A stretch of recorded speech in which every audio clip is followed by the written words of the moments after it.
Hello students, एक बार फिर से आपका हमारे चैनल में स्वागत है। आज की क्लास में हम क्लास 10th की पोएम डस्ट ऑफ स्नो को पढ़ेंगे, इसके अर्थ को समझेंगे और साथ ही साथ एमसीक्यू क्वेश्चंस को भी सॉल्व करेंगे।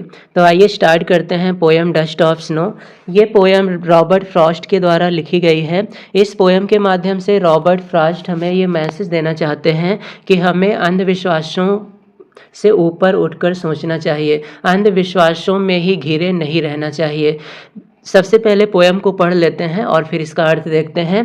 The way a crow shook down on me the dust of snow from a hemlock tree has given my heart a mood of change and shaped some part of a day I had rued. Poet है वो रास्ते से जा रहे होते हैं और उनका मूड बहुत ही सैड होता है। इतना सैड होता है कि वो उसी के बारे में कंटिन्यूअसली सोचते रहते हैं। अचानक वो एक पेड़ के नीचे से गुजरते हैं और वहाँ उस पेड़ पर एक कौवा बैठा था जिसने उसकी शाखा को हिलाया, तो वहाँ से कुछ डस्ट ऑफ स्नो, बर्फ़ के छोटे छोटे कण पोएट पर गिर जाते हैं और वह पेड़ था हेमलॉक ट्री का। उस पेड़ के ऊपर से बर्फ़ के छोटे छोटे कण पोएट के ऊपर गिरते हैं, तो इससे a change of mood, poet का जो मूड पहले बहुत ही डिस्टर्ब था अब वो चेंज हो जाता है और वो सोचते हैं and shaped some part of a day I had rued. उन्होंने दिन का कुछ भाग तो ख़राब कर दिया था, लेकिन अब वह आगे जो बचा हुआ समय था उसे अब ख़राब नहीं करना चाहते थे। तो यहाँ पर हमें मैसेज ये मिलता है कि कौवा और hemlock tree, crow, hemlock tree, इन दोनों को हम सैडनेस का सिंबल मानते हैं, सैड। फिर भी यहाँ पर क्रो और हेमलॉक ट्री के माध्यम से पोएट का जो मूड बेकार था वो अचानक अच्छा हो गया। तो यहाँ पर पोएट हमें ये कहना चाहते हैं कि समाज में व्याप्त जो भी सुपरस्टिशियस हैं, अंधविश्वास हैं, उनको हमें उनसे ऊपर उठकर सोचने की कोशिश करनी चाहिए। अगर हम कौवे और हेमलॉक ट्री को सैडनेस का ही सिंबल मानेंगे तो ये पोएट का मूड चेंज नहीं कर पाते, लेकिन आज एक सैड सिंबल क्रो और हेमलॉक ट्री, जो कि एक poisonous, hemlock tree poisonous tree होता है, इन दोनों ने पोएट के मूड को बेहतर कर दिया। तो इसलिए इस पोएम का मेन एम यही है कि हमें अंधविश्वासों को नहीं बल्कि लॉजिक के ऊपर थिंकिंग करनी चाहिए। चलिए अब स्टार्ट करते हैं इसके एमसीक्यू क्वेश्चंस को। और पहला प्रश्न है, who Shuk down the hemlock tree. Hemlock tree को किसने हिलाया था जिससे बर्फ के कण नीचे गिरे थे पोएट पर? क्रो, कुक्कू, मैना, पैरट। हेमलॉक ट्री को हिलाया था क्रो ने, तो सही जवाब है ऑप्शन का, crow.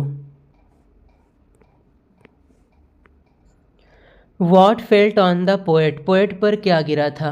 Dust of tree, dust of snow, dust of rain, dust of crow. Poet पर गिरा था हेमलॉक ट्री से dust of snow.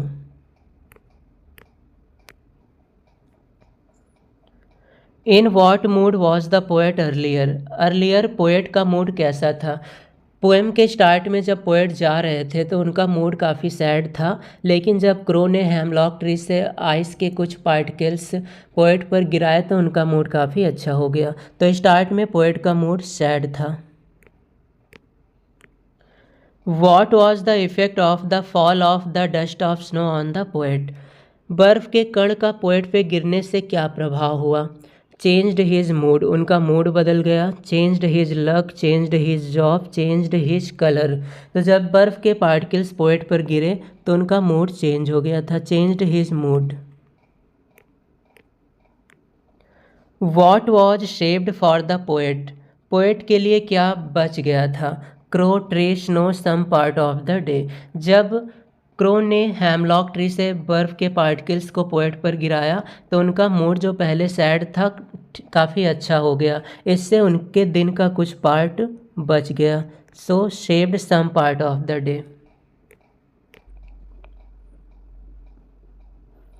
The poet says of a day I had rued, what is the meaning of the word rued. Poet ने कहा कि दिन का कुछ भाग जो बच गया था, मैं पहले शोकग्रस्त या फिर दुखग्रस्त था, लेकिन बाकी दिन का समय बच गया। तो यहाँ पर रीव्ड का मतलब क्या है?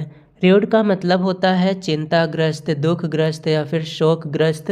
तो हमारे पोएट जो थे वो स्टार्ट में दुख से व्याप्त थे, तो यहाँ पर इसका सही जवाब होना चाहिए हेल्ड इन रिग्रेट, शोकग्रस्त या फिर दुखग्रस्त थे।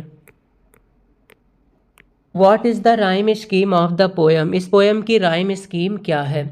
तो पोएम को अगर हम ध्यान से पढ़ें, the way a crow shook down on मी, तो पहली लाइन में लास्ट में आता है क्रो, इसको हम मान लेते हैं ए। दूसरी लाइन है शुक डाउन ऑन मी, इसको हम मान लेते हैं बी। तीसरी लाइन है द डस्ट ऑफ स्नो, पहली लाइन में क्रो था, तीसरी लाइन में स्नो है, क्रो और स्नो में राइमिंग है, तो यहाँ पर स्नो को भी हम ए मान लेंगे।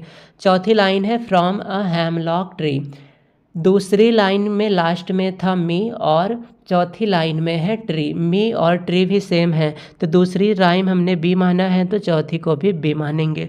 तो इस प्रकार से इसमें जो राइमिंग हुआ ए बी। इसी तरह से दूसरे स्टैंजा में भी राइमिंग होगी सी डी, तो यहाँ पर राइमिंग होगी ए बी सी डी।